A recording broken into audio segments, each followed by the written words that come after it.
Hello friend, your most welcome to my channel success tutorial. आज के हमारे इस वीडियो में हम आपको एकदम शॉर्ट टर्म में बताएंगे कि आप 12वीं के बाद सीए यानी चार्टर्ड अकाउंटेंट की तैयारी कैसे कर सकते हैं। दोस्तों, यदि आप कॉमर्स के स्टूडेंट हैं जो अकाउंटिंग और फाइनेंस में अपना करियर बनाना चाहते हैं और एक अच्छी खासी हाई सैलरी वाला जॉब करना चाहते हैं तो सीए आपके लिए सबसे बेस्ट ऑप्शन है।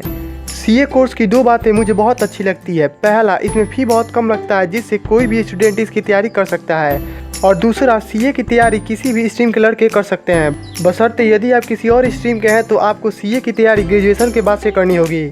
दोस्तों, आमतौर पर सीए का काम फाइनेंशियल अकाउंटिंग, फाइनेंशियल एक्टिविटीज़ और इनसे जुड़े सभी कार्यों को अच्छे से समझकर बेहतरीन तरीके से मैनेज करना होता है। सीए लोगों को टैक्स, बिजनेस, अकाउंटेंट और फाइनेंस से जुड़ी सलाह भी देते हैं, इसलिए सीए को फाइनेंशियल एडवाइज़र भी कहते हैं। दोस्तों, यदि आप 12वीं के बाद सीए की तैयारी करना चाहते हैं तो ये कुछ स्टेप है जिन्हें आपको फॉलो करने होंगे, जिसके बाद से आप सीए बन सकते हैं। तो चलिए वीडियो को बिना लंबा किए वीडियो को शुरू करते हैं। वीडियो को शुरू करने से पहले यदि आपने अभी तक हमारे चैनल को सब्सक्राइब नहीं किया है तो सबसे पहले आप हमारे चैनल को सब्सक्राइब कर लें तथा साथ में बेल आइकन को भी दबा दें, जिससे कि जो आने वाली नई वीडियो होगी वो आप तक सबसे पहले पहुंचेगी। तो चलिए वीडियो को शुरू करते हैं।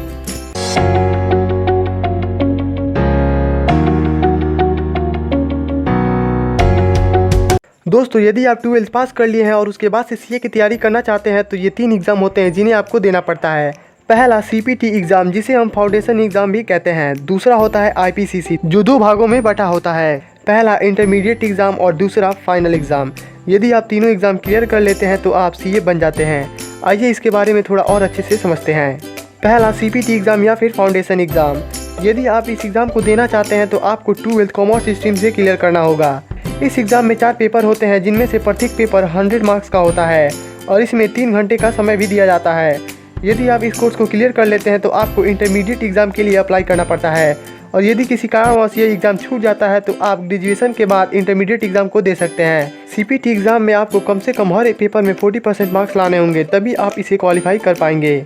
नंबर दूसरा, इंटरमीडिएट एग्ज़ाम। यदि आप सीपीटी एग्ज़ाम क्लियर कर लेते हैं तो आपको इंटरमीडिएट एग्ज़ाम देना पड़ता है। इंटरमीडिएट एग्ज़ाम आईपीसीसी का पहला भाग होता है। इसे किसी भी स्ट्रीम के लड़के जो ग्रेजुएशन क्लियर कर चुके हैं वो इसे दे सकते हैं। यह 2 भागों में बटा होता है, ग्रुप 1 और ग्रुप 2, जिनमें 8 पेपर होते हैं और हर पेपर 100 नंबर का होता है, जिसको करने के लिए आपको 3 घंटे का समय दिया जाता है। यदि आप किसी और स्ट्रीम से ग्रेजुएशन किए हैं तो आपको कम से कम इस एग्ज़ाम में 55 से 60% मार्क्स लाने होंगे, और यदि आप यह एग्ज़ाम सीपीटी एग्ज़ाम क्लियर करने के बाद दे रहे हैं तो यह एग्ज़ाम क्वालिफाई करने के लिए आपको कम से कम 40 से 45% मार्क्स लाने होंगे। यदि आप इंटरमीडिएट कोर्स निकाल लेते हैं तो आपको बस फाइनल पेपर देना होता है, परंतु उससे पहले आपको 3 साल के लिए इंटर्नशिप ट्रेनिंग करनी पड़ती है। यदि आपकी ट्रेनिंग कंप्लीट हो जाती है तो आप फाइनल पेपर के लिए रजिस्ट्रेशन कर सकते हैं। यह 5 सालों तक मान्य रहता है, यानी कि आप 5 सालों में कभी भी सीए के फाइनल पेपर को दे सकते हैं। परंतु यदि आपने 5 सालों बाद यह नहीं दिया तो आपको फिर से रजिस्ट्रेशन करना पड़ता है। फाइनल एग्जाम में 8 पेपर होते हैं, जिनमें से हर पेपर 100 मार्क्स का होता है और समय 3 घंटे का होता है। इसमें आपको कम से कम 40 से 50% मार्क्स लाने होंगे, तभी आप इसे क्वालिफाई कर पाएंगे, और यदि आप इसे क्वालिफाई कर गए तो आप सीए बन जाएंगे। आप कमेंट में जरूर बताएं कि आपको ये वीडियो कैसी लगी। यदि वीडियो पसंद आई हो तो वीडियो को लाइक तथा शेयर करें, तथा यदि आप चैनल पर नए हैं तो चैनल को सब्सक्राइब करें। फिर मिलते हैं अगले वीडियो में, तब तक के लिए tata, bye bye, take care.